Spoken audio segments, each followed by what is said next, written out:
Assalamualaikum warahmatullahi wabarakatuh. Jumpa lagi dengan saya dalam dalam perkuliahan PIE pertemuan selanjutnya, yaitu tentang pendapatan nasional. Ya, jadi ini kita sudah memasuki bagian makro. Ya, materi kedua dari bagian makro, yaitu tentang pendapatan nasional. Ya, pengertian konsep penghitungan dan kegunaan. Ya, baik, kita lanjut. Ya, sekilas coba ini ada data ya, misalkan ada istilah PDB atas dasar harga berlaku, kemudian ada PDB per kapita. Nah, nanti akan kita pelajari apa itu PDB per kapita, kemudian ada pertumbuhan ekonomi ya. Ini, jadi kalau berkenaan dengan data, kita bisa melihat data yang lebih baru nanti. Ini kan data tahun 2016. Pada waktu itu PDB 12.406 triliun rupiah. Sekarang tahun 2020, tahun kemarin itu sudah 15.434 triliun PDB Indonesia. Nah, cuma pertumbuhan ekonominya tahun 2020 itu minus negatif. Kenapa? Karena terjadi pandemi itu. Ingat, adanya pandemi ini menurunkan kegiatan ekonomi, sehingga angka pertumbuhan ekonomi tahun 2020 itu negatif. Ya, padahal rata-rata sebelum pandemi itu pertumbuhan ekonomi Indonesia rata-rata 5%, hampir 5%, kurang lebih 5%. Baik, sekarang kita ke konsep ya, tentang pendapatan nasional. Jadi ke pengertian dulu sekilas. Jadi pendapatan nasional itu merupakan nilai barang dan jasa yang dihasilkan oleh suatu perekonomian selama periode tertentu. Yang dihasilkan maksudnya adalah dihasilkan oleh perusahaan-perusahaan ya, yang ada di sebuah negara selama periode tertentu, yaitu selama 1 tahun. Itu dimaksud dengan pendapatan nasional. Nah, pengertian ini dari pendekatan produksi. Pendekatan produksi, pendapatan nasional merupakan nilai produksi yang dihasilkan oleh perusahaan-perusahaan yang ada dalam sebuah perekonomian selama 1 tahun. Kemudian ia menggambarkan tingkat kegiatan ekonomi suatu negara. Jadi sebesar apa omset kegiatan ekonomi negara itu determinkan oleh angka pendapatan nasional. Ya, kemudian pendapatan nasional ini memiliki beberapa konsep yang harus kita pahami. Konsep pendapatan nasional tadi ada yang disebut sebagai PDB, ada PNB. Ya, PDB atau produk domestik bruto, kemudian ada PNB, produk nasional bruto. Nah, perbedaannya ini adalah ada batasannya. Kalau PDB domestik ini batasannya adalah wilayah suatu negara, wilayah. Jadi dengan demikian yang dihitung dalam PDB ini adalah seluruh nilai produksi oleh perusahaan-perusahaan yang ada di wilayah sebuah negara. Artinya dengan demikian baik itu perusahaan nasional, perusahaan dalam negeri maupun perusahaan asing. Ya, karena dalam suatu negara itu juga beroperasi perusahaan-perusahaan asing. Jadi dalam angka PDB ini yang dihitung dalam PDB termasuk nilai produksi dari perusahaan asing.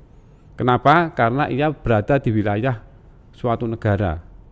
Misalkan Indonesia negaranya, nah berarti selama dia beroperasi di wilayah Indonesia, maka meskipun dari perusahaan asing itu nilai produksinya masuk PDB Indonesia. Jadi dengan demikian di dalam angka PDB itu sebagian adalah milik asing pendapatannya. Ya, maka dengan demikian di dalam PDB itu nanti ada pembayaran faktor pendapatan, faktor produksi ke negara asal perusahaan asing tadi. Kalau perusahaan asing dari Amerika nanti ada pembayaran dan pendapatan yang keluar dibayarkan ke Amerika dan sebagainya. Ya. Ini itu PDB. Kemudian kalau PNB ini batasannya kata nasional itu adalah warga negara. Ya, jadi kalau warga negara ini meskipun kalau itu perusahaan nasional meskipun dia beroperasi di negara lain, sebaliknya bisa juga perusahaan nasional itu tidak hanya beroperasi di negaranya saja, bisa juga dia beroperasi di negara lain.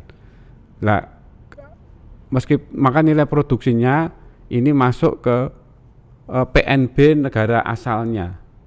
Kalau itu perusahaan nasional dari Indonesia, maka nilai produksinya masuk ke dalam PNB Indonesia. Sehingga dalam PNB ini nanti ada aliran pendapatan masuk yang diterima oleh negara pemilik modal tadi. Kalau negara perusahaan dari Indonesia, maka akan masuk ke pembayaran pendapatan faktor produksi yang masuk ke Indonesia. Ya, itu PNB. Ya. Kemudian antara PDB dan PNB ini dihubungkan oleh PFNLN, pendapatan faktor neto dari luar negeri. Karena konsekuensi ada aliran pendapatan yang keluar dan yang masuk tadi. Maka PFNLN ini adalah selisih antara pendapatan yang diterima dari negara lain dan yang dibayarkan ke negara lain. Ini. Maka PDB itu sama dengan PNB min atau dikurangi PFNLN, pendapatan faktor neto dari luar negeri. Ya, jadi sekali lagi saya ulangi, yang menghubungkan antara PDB dan PNB adalah PFNLN. Maka PDB sama dengan PNB dikurangi PFNLN. Kemudian kita masuk ke konsep yang ketiga, yaitu PNN, produk nasional neto.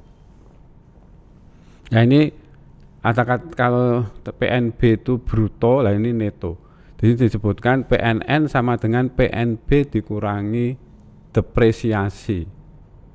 Dengan demikian antara nilai bruto dan neto itu dihubungkan oleh depresiasi atau penyusutan barang modal. Ini sebagai konsekuensi dari kegiatan ekonomi atau proses produksi, barang modal akan mengalami depresiasi. Ya, maka di sini ada nilai netonya. Ya, kemudian PNN tadi ada dua, yaitu PNN at market price dan at factor cost. Nah, di antara keduanya itu dihubungkan oleh pajak dan subsidi. Ya, maka perhatikan di sini PNN at factor cost itu PNN at market price atas dasar at factor cost itu atas dasar biaya faktor atau harga faktor, maksudnya faktor produksi. Kemudian at market price itu atas dasar harga pasar. Nah, di sini dikurangi pajak plus subsidi. Pajak di sini adalah pajak tak langsung. Jadi pajak tak langsung itu pajak yang bebannya bisa digeser ke pihak lain, dari penjual kepada pembeli misalkan. Pajak pertambahan nilai itu yang membayar pembeli, kemudian nanti dia akan yang membayar perusahaan atau penjual, kemudian dia bisa minta ganti ke pembeli dengan cara ditambahkan ke harga produk. Ya, itu pajak tak langsung. Kemudian satu lagi yaitu pendapatan nasional atau national income. Ini pendekatan konsep yang keempat. Jadi PNN ini tidak lain adalah PNN at factor cost. Ya, pendapatan nasional dalam arti khusus itu yang keempat ini, yaitu penjumlahan dari pendapatan yang diterima oleh rumah tangga. Ya, ini konsep-konsep pendapatan nasional ada 4 ya. Kemudian kita lanjutkan ke transaksi yang tidak dihitung di dalam pendapatan nasional.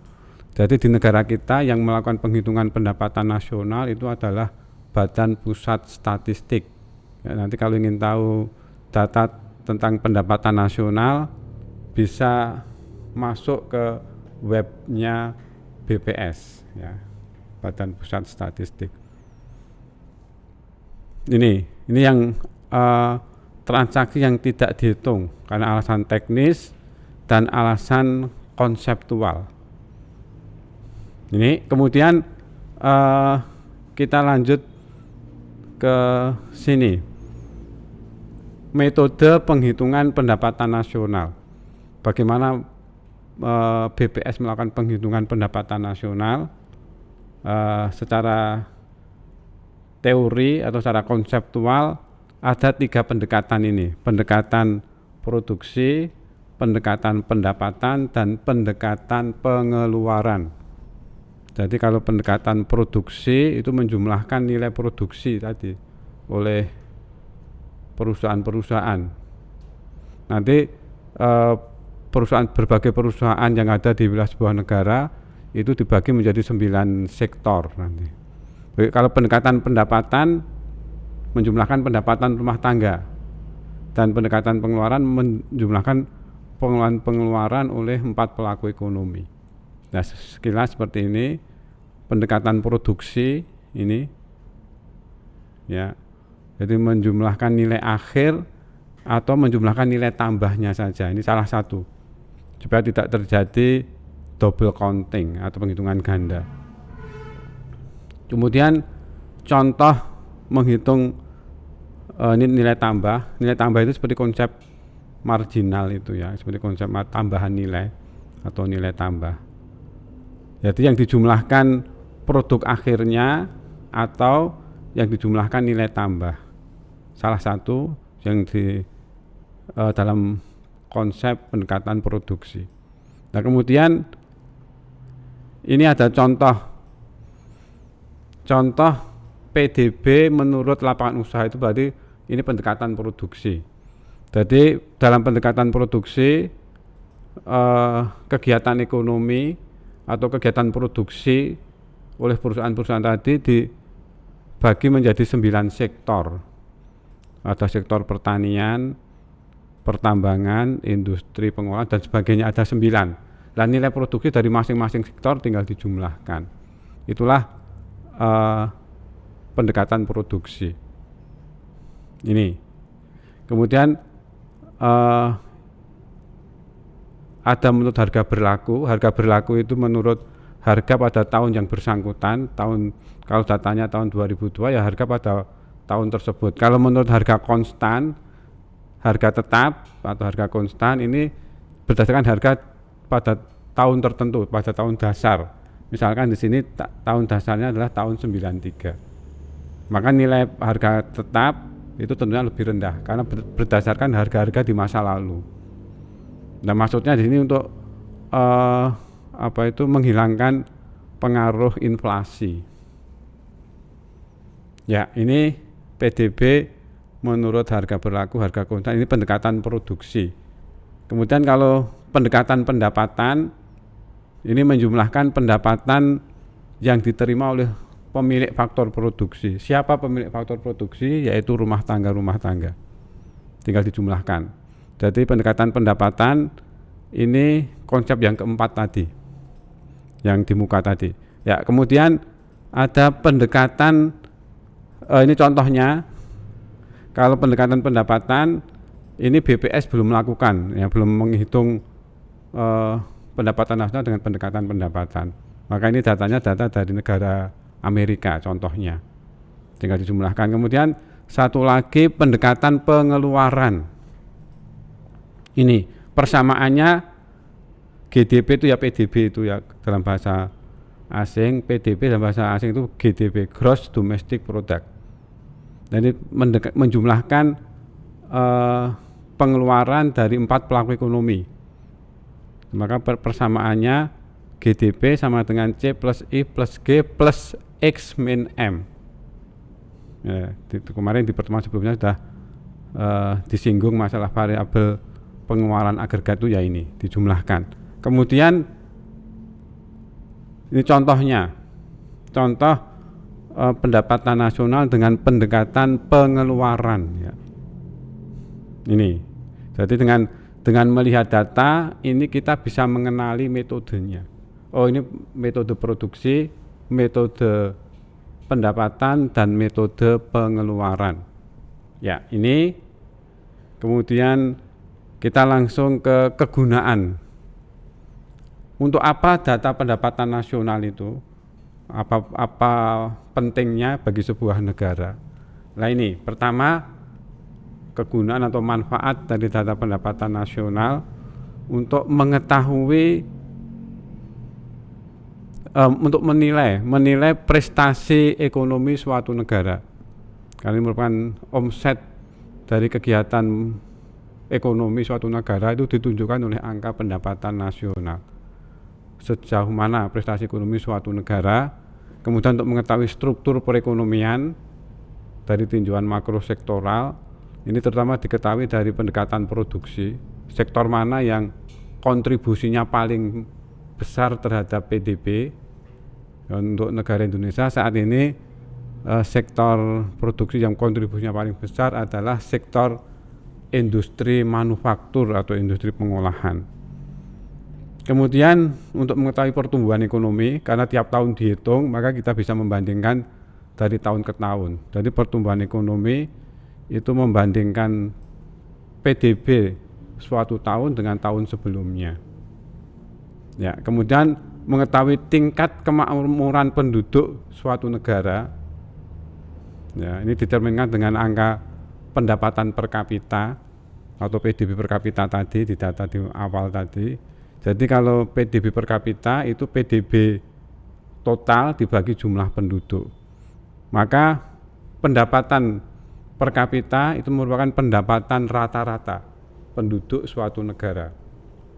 Jadi nilai PDB secara keseluruhan dibagi jumlah penduduk.